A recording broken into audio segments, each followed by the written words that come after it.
Well, still working on that driftwood. Let's make something else.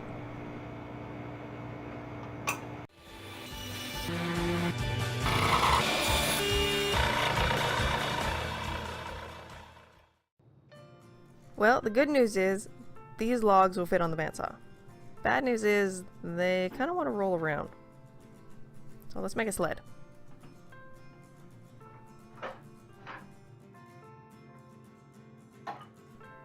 Yeah, that looks like it'll work.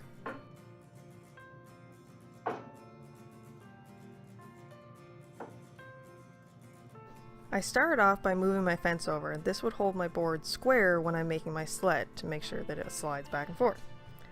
Now, if I had to do this again, I would put the fence on the side closest to me, because then the blade would push the work into the sled versus pushing it away from the fence of the sled. But for some reason at the time, this made sense to me, and well, it worked quite well. But I don't think I would design it like this again.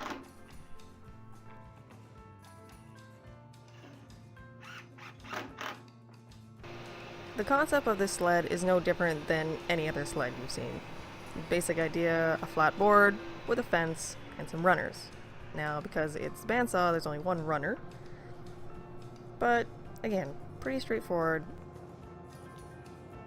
I used the blade on my utility knife in order to mark out the height of how tall this little runner would need to be.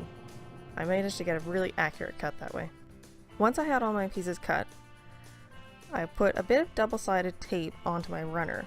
That allowed it to stay in place long enough that I could get it over to the nail gun and tack it in place with some staples. That is, after I managed to get the backing off of the double-sided tape. And again, I used the fence of the bandsaw to actually make sure this was all nice and square.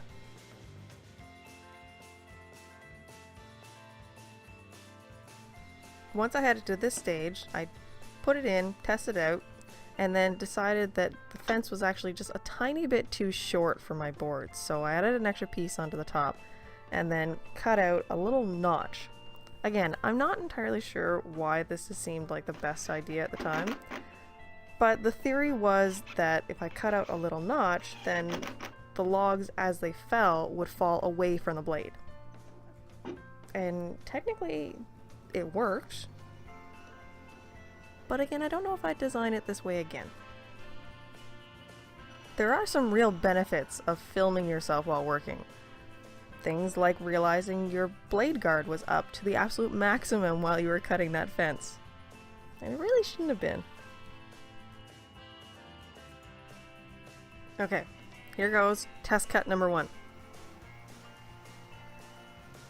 And it worked! Look at that, it worked! It's fantastic. Nothing broke, nothing binded. I speak from experience, but we just won't talk about that. Alright, let's get cutting.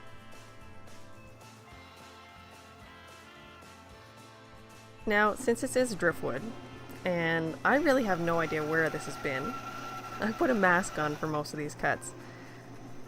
And as you can see, this works really well, but again, having the fence on my side of the sled would have been really useful, especially for things like marking out how long I wanted these boards. Because I'm kind of lining it up by eye, and well, good thing this isn't necessarily 100% accuracy needed. With all my blocks now cut, it was off to the belt sander to polish up both ends. Now, I'm sure at this point you're actually kind of wondering what I'm making out of all these.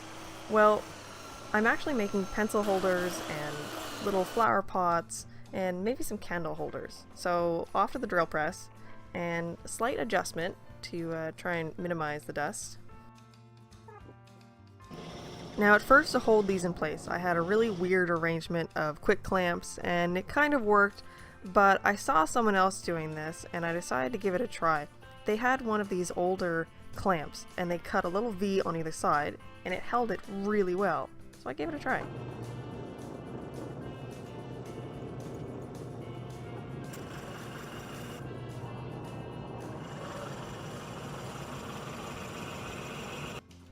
After drilling all the holes, it was a light sand, rounding off the inside edge, and then a really nice polish of 320 on the top. And then just some varathane.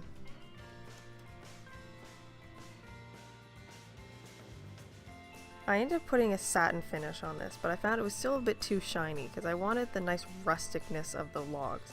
So I just roughed it up a bit after it was dry with some steel wool, and that kind of brought back the nice dull look of it.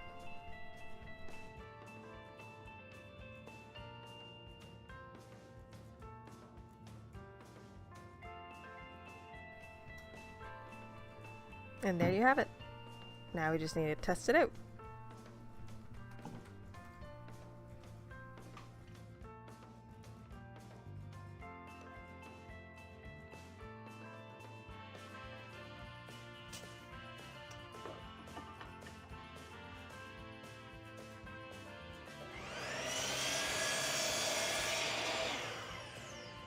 This was a fun, easy little project, and I really liked it because it captured the rusticness of the driftwood. If you want to see some more wood chipless videos, click some of the links here, and don't forget to subscribe. And hit that bell button so you don't miss anything. I got lots of projects and upgrades and all sorts of fun things. I'll see you next time.